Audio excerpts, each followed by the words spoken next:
Продолжаем эфир телеканала выпуском новостей и коротко о главных темах.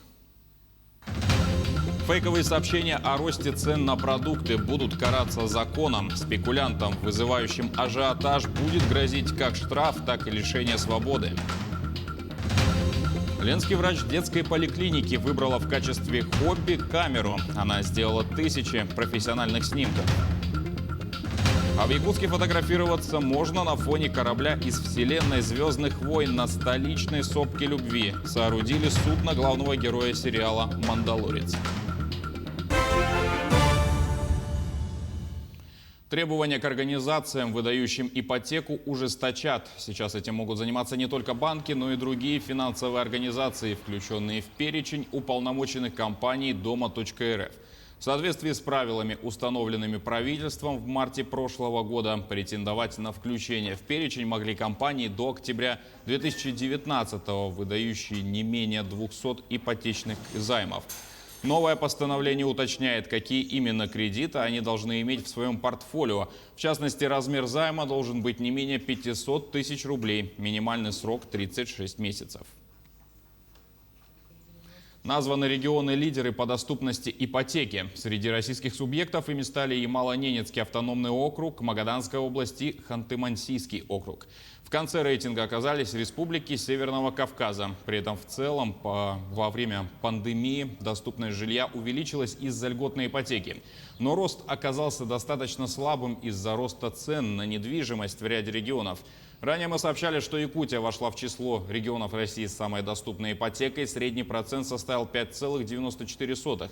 Самая высокая стоимость обслуживания ипотеки зафиксирована в Чечне, Ингушетии и Тыве. Там средняя ставка превысила 8% годовых. В Уголовном кодексе появится наказание за фейки о росте цен на продукты. В виде наказания автор предлагает штраф для физических лиц от 200 до 500 тысяч рублей или лишение свободы до 3 лет, а для юридических лиц штраф от 500 до 800 тысяч.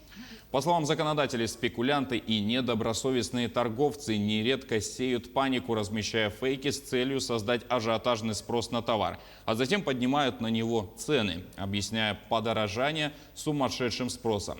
Речь идет о базовых группах продуктов. Это мясо, рыба, яйцо, сахар, масло и так далее. Роскомнадзор обяжет соцсети считать посетителей. Площадки будут обязаны установить счетчики. Так ведомство сможет определить, какие ресурсы подпадают под действие закона, обязывающего их самостоятельно мониторить и блокировать запрещенный контент.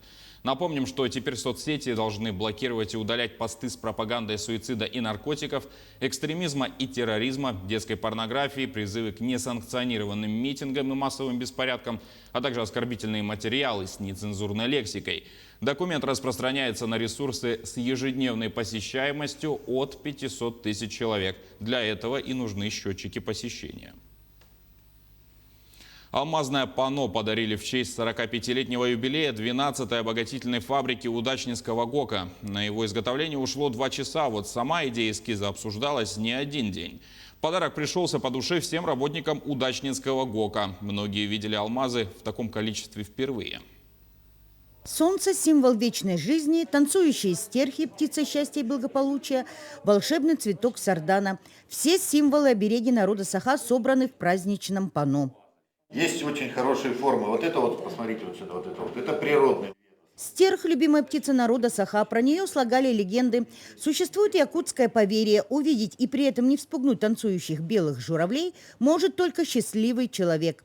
В древней мифологии Аланхо стерх – это светлое начало, помощник и покровитель людей. А сардана, разновидность лилии даурской, несет любовь и согласие. Поэтому они и заняли центр алмазного панно. Камни всегда, они очень энергии дают, да, алмазы. Такой энергия, чтобы выложить такую картину, надо заранее все придумать, как надо выложить. На изготовление ценного подарка для 12-й фабрики понадобилось 7000 карат драгоценных камней. Самый крупный кристалл алмазного панно весит более 30 карат. Для данного панно мы использовали продукцию Удачнинского ГОКа с месторождений трубки Удачная и трубки Заполярная Верхнеудского месторождения. а также сопутствующие минералы, представленные хризолитами, пиропами, это сопутствующие минералы удачинского ГОКа, а также сердоликами, которые в свое время нам предоставил АО «Алмазы Анабара». После посещения алмазной комнаты работники фабрики еще долго делились впечатлениями и восхищались увиденным. В общем, праздник удался. Ирина Балкова, Денис Сиротин, телеканал «Алмазный край». В России создали новую технологию выделения ксенона из природного газа. В настоящее время этот инертный газ самый редкий в природе. Добывают из атмосферного воздуха, где его концентрация ничтожно мала. В итоге стоимость известного своей безопасностью ксенонового наркоза превышает 200 тысяч рублей за 1 килограмм. А взрослому пациенту на анестезию требуется порядка 30-100 тысяч рублей. Эффективную технологию выделения ксенона из твердых соединений молекул воды и газов создали ученые университетов имени Менделеева и Алексеева. На последней стадии разделения смеси остаются ксенон и вода, которую сливают, получая инертный газ в концентрации 93%. Между тем, глава Всемирной организации здравоохранения высоко оценил инвестиции России в науку в борьбу с COVID-19, в частности, при создании вакцины «Спутник Ви». Глава ВОЗ сообщил о конструктивном телефонном разговоре с министром здравоохранения России Михаилом Мурашко о реагировании на коронавирус, а также о вакцине «Спутник Ви» и ее включении в список лекарств, одобренных ВОЗ для использования в чрезвычайных ситуациях. Стороны обсудили и роль системы первичной медицинской помощи, продвижение здорового образа жизни и борьбу с неинфекционными заболеваниями. Врачи рассказали об обследованиях, которые необходимы переболевшим коронавирусом. Следует проверить сердце, легкие, психику и посетить эндокринолога. Миокардит – воспалительный процесс в мышечном слое сердца, который возникает даже после легкой формы инфекции, является одним из самых опасных осложнений COVID-19. Его главными признаками являются слабость, боли в сердце, кашель, отеки, головокружение и одышка. Также одним из самых распространенных последствий коронавируса является гиперкоагуляция. Это склонность к образованию тромбов. Кроме того, COVID-19 может вызывать фиброзные изменения в легких, которые препятствуют воздухообмену и снижают насыщаемость кислородом. Удаленка перестанет быть обязательной для тех, кому за 65. С 1 апреля перевод граждан старшего поколения становится рекомендательным, а не обязательным, как это было ранее. Постановление об этом подписал премьер-министр Михаил Мишустин. Так, за работающими пенсионерами сохраняется приоритетное право на дистанционную занятость. Однако решение об этом теперь работодатели будут принимать самостоятельно, ориентируясь на ситуацию с коронавирусом. Постановлением также отменяются временные правила по оформлению больничных листов для граждан старшего возраста, которые действовали в период введения карантинных мер. Портфолио вместо ЕГЭ и бессрочная госаккредитация вузов. В портфеле Минобра масса новинок. Так, вместо привычного госэкзамена в будущем можем увидеть совсем другую процедуру. Достижения школьников будут фиксироваться в цифровой биографии, начиная уже с 4 класса. А поступать в вузы можно будет по системе личных портфолио. Отмечается, что механизм ЕГЭ как социального лифта останется. При поступлении на бюджет даже 1 балл может стать решающим. Грядущие изменения связаны с цифровизацией документооборота. А в следующем сюжете наши коллеги расскажут о враче детской поликлиники, которая сделала уже 1000 профессиональных снимков. Слово Марине Крутихиной. Любовь Мыреева, врач-невролог детской поликлиники Ленска. 41 год она посвящает себя любимой работе с детьми. Но мало кто знает, врач их детей не только медик, но и фотограф. У Любови Прокопьевны более 2000 фотографий, участие в выставках и победы в конкурсах. За последние 3 года увлечение стало больше, чем хобби. Первую камеру ей подарили еще в школе. С тех пор поменялись технологии и стили съемок. Любовь Мыреева шла в ногу со временем. Училась сама, смотрела мастер-классы. Вдохновение черпает из окружения. Есть и любимый стиль фото.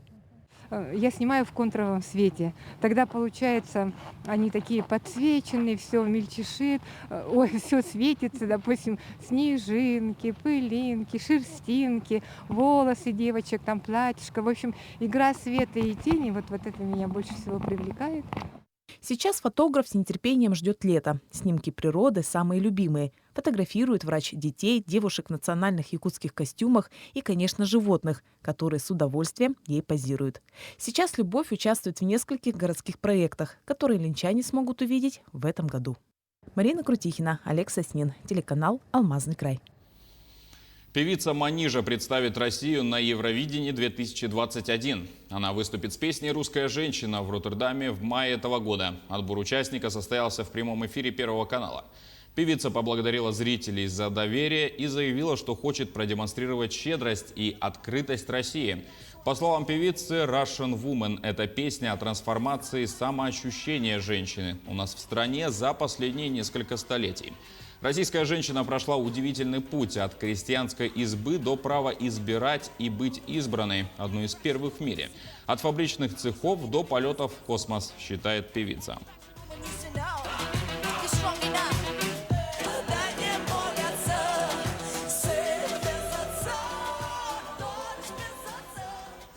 На сопке любви возле Якутска появилась точная копия корабля из сериала «Мандалорец». Накануне команда умельцев под руководством Аяла Федорова завершила создание звездолета Razor Crest из вселенной «Звездных войн».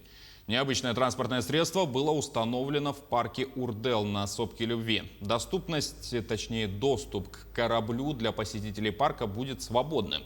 В ближайшем будущем команда корабля планирует активно использовать свое детище для новых видеороликов в своих профилях в социальных сетях.